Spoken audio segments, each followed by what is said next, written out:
Welcome to college book. इस video में हम बात करेंगे बीए की जो कॉपी है उस कॉपी को कैसे लिखना है। कॉपी के लिखने का तरीके के बारे में हम बात करेंगे कि 1.5 घंटे में आप अपनी कॉपी को किस तरह अरेंज कर सकते हो, किस टाइप से आपको क्वेश्चंस का आंसर लिखना है जिससे हमें पूरे नंबर मिल सके। इन सब बातों का यहाँ पर हम डिस्कस करेंगे। BA first year, second year और थर्ड ईयर सभी का जो पैटर्न है वो सेम रहेगा लिखने का। तो यहाँ पर हम बातें करेंगे इन सब के बारे में कि किस तरह है आप अच्छे से अच्छे अपनी कॉपी को अरेंज करके लिख सकते हो, किस किस पॉइंट का आपको ध्यान रखना है। तो इन सभी चीज़ों पर हम यहाँ पर डिस्कस करने वाले हैं। तो स्टार्ट करने से पहले यदि आप चैनल पर फर्स्ट टाइम विजिट कर रहे हो तो चैनल को सब्सक्राइब कर लीजिए और वीडियो को लास्ट तक देखना। अगर आपको वीडियो पसंद आता है तो वीडियो को ज़रूर लाइक करके जाना और साथ में ही बेल आइकन को ज़रूर प्रेस करना ताकि आने वाले जो मोस्ट इम्पोर्टेंट क्वेश्चंस होंगे या वीडियो होंगे उनके नोटिफिकेशन आपको मिलते रहें।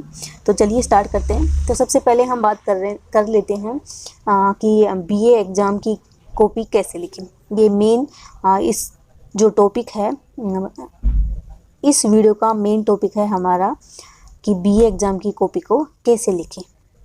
क्योंकि क्या होता है ना कि मेन यही होता है कि कॉपी लिखने के तरीके पर हमें नंबर मिलते हैं। क्योंकि स्कूल में ऐसा होता नहीं कि स्कूल में हम अगर सेलेक्टेड पार्ट भी लिख के आते हैं तो नंबर मिल जाते हैं, लेकिन कॉलेज में ऐसा नहीं होता। कॉलेज में क्या कि टीचर्स के पास भी टाइम कम होता है कॉपी चेक करने का। तो आप जितना बेटर लिखोगे, जितना अच्छा लिखोगे, आपको नंबर्स उसी के अकॉर्डिंग मिलते हैं। दूसरी चीज़ है यहाँ पर जो 1.5 घंटा है, 1.5 घंटे में हमें कॉपी को कैसे अरेंज करके लिखना है, मेन चीज़।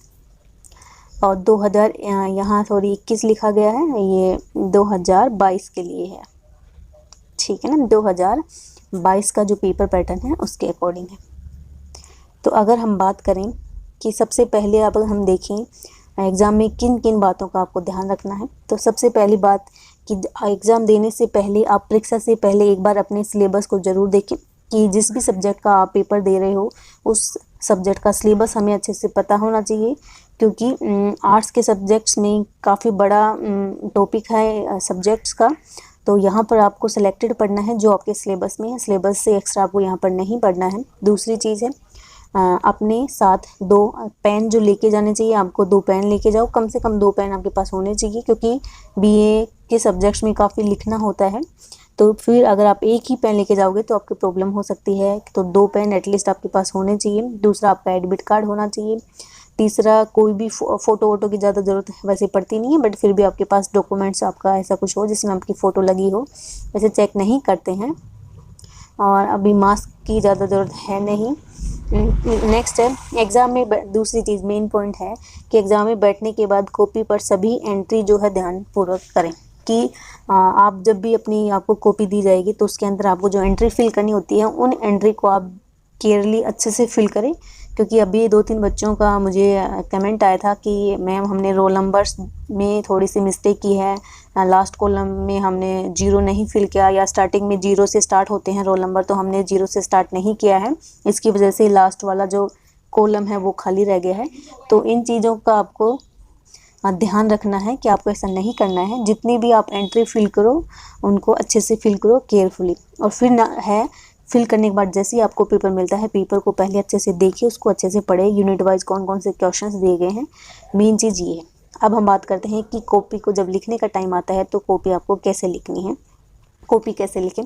तो सबसे पहले पॉइंट, सबसे पहले जो आपको आता है वही प्रश्न करें, क्रम से करने की आवश्यकता नहीं है बिल्कुल। ये चीज़ आप ध्यान रखना कि जब आप पेपर देख लो, पेपर देखने के बाद जैसे मानो 10 क्वेश्चंस हैं या 5 क्वेश्चन हैं या 8 जो भी क्वेश्चंस हैं, उन सभी क्वेश्चंस में वही क्वेश्चन सबसे पहले करो जो क्वेश्चन आपको सबसे बेस्ट है, मींस आपकी उस टॉपिक पर सबसे ज़्यादा कमांड है, उस क्वेश्चंस को आप बहुत अच्छे से एक्सप्लेन करके लिख सकते हो। तो सबसे पहले वही क्वेश्चंस करिए, चाहे वो क्वेश्चन 9 नंबर का हो, क्वेश्चन 10 नंबर का हो, चाहे वो क्वेश्चन 4th यूनिट का हो या फिर 5th यूनिट का, उससे कोई फ़र्क नहीं पड़ता। बट सबसे पहले आप वही क्वेश्चन करोगे जो क्वेश्चन आपको बिल्कुल अच्छे से आता है क्लियरली, ठीक है। दूसरी चीज़, आपको यहाँ ऐसे कोई दिक्कत नहीं होगी कि यूनिट फर्स्ट है तो हम पहले यूनिट फर्स्ट अटैम्प्ट करें, फिर अल्टरनेट सेकंड करें, फिर अल्टरनेट थर्ड करें, अल्टरनेट फोर्थ नहीं। आपकी जो मर्जी है, आप जो यूनिट चाहो पहले कर सकते हो। आप 10 नंबर का क्वेश्चन पहले कर सकते हो, आप चाहो 5वें नंबर का क्वेश्चन पहले कर दो या पहला क्वेश्चन पहले कर दो, उससे कोई फ़र्क नहीं पड़ता। बट ये चीज़ ज़रूर ध्यान रखना, पहले वही क्वेश्चन करना जो आपको सबसे अच्छे से आता है, बाद में बाकी। ठीक है। नेक्स्ट है, अपने उत्तर को सेक्शन वाइज करने की कोशिश करें ताकि कॉपी देखने पढ़ने में सुंदर दिखे और अच्छा इंप्रेशन जाए। दैट मीन्स कि आप जो क्वेश्चन अटैम्प्ट कर रहे हो पहले, या जो भी सारे अटैम्प्ट कर रहे हो उन क्वेश्चंस में, क्योंकि आर्ट्स में क्या होता है सेक्शन वाइज लिखना पड़ता है, मानो पहले पहला पॉइंट, फिर दूसरा पॉइंट, तीसरा पॉइंट, मतलब पॉइंट्स में क्वेश्चन अरेंज करने पड़ते हैं। तो आप हमेशा ध्यान रखना कि जितना हो सके आप क्वेश्चंस को पॉइंट्स में देने की कोशिश करें। फर्स्ट पॉइंट दिया, फिर उसके कुछ डिटेल लिख दिया, फिर सेकंड पॉइंट, फिर उसकी डिटेल, फिर थर्ड पॉइंट, फिर उसकी डिटेल। तो इस तरह क्वेश्चन को करने की कोशिश करें। दूसरी चीज़, साफ सुथरा और क्लियर लिखिए, काटा पीटी बिल्कुल नहीं करना है। खासकर स्टार्टिंग के क्वेश्चनों में अगर आपको लग रहा है जैसे कि स्टार्टिंग के क्वेश्चन नहीं आ रहे, तो उन क्वेश्चंस को आप लास्ट में करो। पहले वही क्वेश्चन करो जिनमें बिल्कुल भी काटा पीटी नहीं हो। दूसरा, साफ सुथरा क्लियर लिखो ताकि जब कॉपी चेक की जाती है तो टीचर के पास इतना ज़्यादा टाइम नहीं होता है कि वो आपकी कॉपी को ज़्यादा टाइम दे, वो आपका काटी पीटी लिखी हुई चीज़ें भी वो देख सकें। नहीं, वो सिर्फ 3 मिनट में एक कॉपी चेक करनी होती है। तो आप खुद आइडिया लगा सकते हो कि अगर आप क्लियर लिखे, पॉइंट टू पॉइंट लिखोगे तो सिर्फ टीचर्स उन पॉइंट्स को देखेगा, उनके अंदर की डिटेल नहीं देखता। तो पॉइंट टू पॉइंट लिखोगे तो वहाँ इंप्रेशन अच्छा पड़ता है। तो आपको पॉइंट टू पॉइंट लिखना और साफ सुथरा लिखना है। और नेक्स्ट है, लघुत्रात्मक प्रश्नों को पॉइंट वाइज करने की कोशिश करें। जो लघुत्रात्मक प्रश्न है उन क्वेश्चंस को पॉइंट देकर लिखिए, फर्स्ट, सेकंड, थर्ड, फोर्थ। ठीक है, ये चीज़ ध्यान रखना। प्रश्न के हिसाब से पेज भरना है, पूरी कॉपी नहीं भरना बिल्कुल। क्वेश्चन अगर छोटा है तो छोटे के अकॉर्डिंग आपको लिख के आना है, बड़ा क्वेश्चन है तो बड़े के अकॉर्डिंग। ऐसा नहीं कि छोटे क्वेश्चन में हमने 2-3 पेज भर दिए और बड़े क्वेश्चन में हमने कम पेज भरे। तो बिल्कुल क्वेश्चन के अकॉर्डिंग ही कॉपी में लिखना है आपको। और अति लघुत्रात्मक प्रश्न जो है वो 3 पेज, अधिकतम 3 पेज इनफ है। और लघुत्रात्मक प्रश्न के लिए 3 से 4 पेज, और निम्नात्मक प्रश्न जो है वो 4 पेज में आप फिल कर सकते हो। खास हाँ, और मेन पॉइंट है यहाँ पर टाइम का ध्यान रखना। आपको टाइम का ध्यान रखना है, इसी टाइम के अकॉर्डिंग आपको पूरा पेपर कवर करना है। अगर 1.5 घंटे का है तो 1.5 घंटे में, अगर 3 घंटे का पेपर है तो 3 घंटे के अकॉर्डिंग आपको ये टाइम अरेंज करना है। तो इसीलिए ध्यान रखना, छोटे क्वेश्चंस को कम पेज में और बड़े क्वेश्चन को ज़्यादा पेज में। ऐसा नहीं कि भाई छोटा क्वेश्चन जो है वो कम नंबर का होता है, उसी को लिखने में हमने सारा टाइम वेस्ट कर दिया, और जो बड़ा क्वेश्चन है वो रह गया, नंबर तो उसमें ही ज़्यादा आते हैं। तो इस चीज़ का आपको बिल्कुल क्लियरली ध्यान रखना है। तो टाइम मेन है, टाइम का ज़रूर ध्यान रखिए, क्योंकि BA में होता है टाइमिंग का थोड़ा सा लोचा हो जाता है, क्वेश्चन उनमें थोड़ा ज़्यादा लिखना पड़ता है, लेंदी होते हैं। नेक्स्ट है, अपने उत्तर को हेडिंग में लिखिए और सब हेडिंग भी देने की कोशिश करें। तो आप जो आंसर लिखते हो तो आंसर में हेडिंग ज़रूर डालें, हेडिंग काफ़ी हेल्पफुल करेगी आपके नंबर दिलाने में। और सब हेडिंग डालने की भी कोशिश करें, और साथ में अच्छी राइटिंग और अक्षर में राइटिंग भी अच्छी हो और अच्छा लिखने का प्रयास करें। उस टॉपिक के बारे में आप जितना अच्छा लिखोगे उतने अच्छे नंबर्स आपको मिलेंगे। फालतू बकवास लिखने की ज़रूरत नहीं है, उस चक्कर में आपका जो मेन क्वेश्चन होगा वो छूट जाएगा। ये भी ध्यान रखने, कॉपी में काटा पीटी बिल्कुल नहीं करनी है। हेड राइटिंग, दूसरी चीज़, हेडिंग जब आप लिखते हो तो हेडिंग लिखने के लिए आप ब्लैक पेन का यूज कर सकते हो।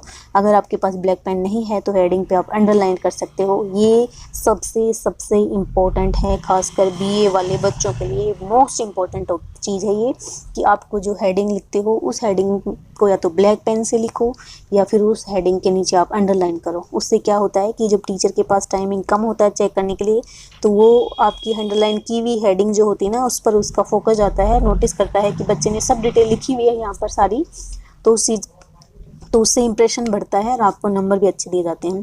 ज़्यादा से ज़्यादा 10 से 11 पेज पढ़ना है। और ये तो चलो और चीटिंग तो वैसे BA के सब्जेक्ट्स में चीटिंग का कोई पॉसिबिलिटी होती ही नहीं है। और स्मार्ट बने, ये सभी तरीके फॉलो करें। खासकर ये चीज़ ध्यान रखना कि है मेन है आपके पास सबसे पहला हेडिंग का अच्छे से ध्यान रखना, हेडिंग जरूर लिख के आना, पॉइंट टू पॉइंट लिखने की कोशिश करना कि किस पॉइंट से आपको लिखना। जैसे कि मैं अभी यहाँ आपको दिखाती हूँ क्वेश्चंस। जैसे कि मानो ये क्वेश्चंस है, तो इसमें पूछा गया है लघु महाद्वीप के रूप में भारत की भौगोलिक विशेषताओं का विवेचन कीजिए। तो पहले भौगोलिक विशेषताओं के बारे में यहाँ डिटेल में लिख सकते हो आप थोड़ा सा, उसकी जो है। उसके बाद आपको अगर डायग्राम बनाना है तो ये आप नक्शा बना सकते हो। नक्शे से फिर हमें जैसे कि इसमें नेक्स्ट पॉइंट दे दिया आकृति एवं विस्तार, तो इसकी आकृति और इसका जो विस्तार एक्सप्लेन कर दिया आकृति और विस्तार के बाद। फिर अगर हम इसकी भौगोलिक स्थिति है तो यहाँ भौगोलिक स्थिति के बारे में अलग से पॉइंट डाल के, अब देखो जैसे इसमें बुक्स में भी दिया होता है, बुक में देखो जो हेडिंग है उसको अलग कलर से फिल किया, वरना यहाँ ब्लैक से लिख सकते थे, लेकिन बुक में अलग से हेडिंग दे रखी है ब्लू से, और नीचे है हमें दे रखा ब्लैक से। तो यही चीज़ आप अपनी कॉपी में करके आओगे। हेडिंग जो है ब्लैक से और ये ब्लू से।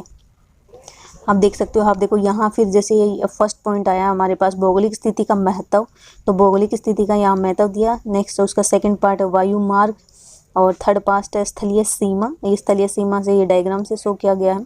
तो आप देख रहे हो किस तरह से ये फोर्थ पार्ट है, फिफ्थ पार्ट। तो ये हेडिंग के साथ साथ आप ये अगर पेन नहीं है तो अंडरलाइन कर सकते हो, साथ में पॉइंट्स देने की कोशिश करना। पॉइंट देना, जैसे पॉइंट वर्ड खासकर बी वाले बच्चों के लिए ज़रूरी है ये दो चीज़ें। पहली चीज़ हेडिंग, दूसरी आप पॉइंट टू पॉइंट लिखोगे, जैसे first point, second point, third point, क्योंकि टीचर वो सिर्फ पॉइंट्स ही देखते हैं, बाकी कुछ नहीं देखते। और आपको साफ़ सुथरा लिख के आना है, क्योंकि थ्योरेटिकल है, सब कुछ थ्योरी की तरह लिखना है। तो साफ़ सुथरा लिखोगे तो टीचर जो है इंप्रेशन अच्छा पड़ेगा, आप लोगों का नंबर अच्छा मिलेगा। आई होप आपको समझ आ गया होगा हर चीज़। तो मैं उम्मीद करती हूँ कि आप ये सभी टिप्स जो हैं फॉलो करोगे। और हमारा वीडियो पसंद आए तो वीडियो को लाइक कर दीजिए। चैनल को अगर आपने अभी तक भी सब्सक्राइब नहीं किया है तो प्लीज़ चैनल सब्सक्राइब कर लीजिए, क्योंकि आपके एक सब्सक्राइब के लिए ही हम वीडियो बनाते हैं, और आपके एक सब्सक्राइब से ही हमें मोटिवेशन मिलता है नए वीडियो बनाने के लिए। तो आज के लिए बस इतना ही, मिलते हैं नेक्स्ट वीडियो में। Thank you for watching.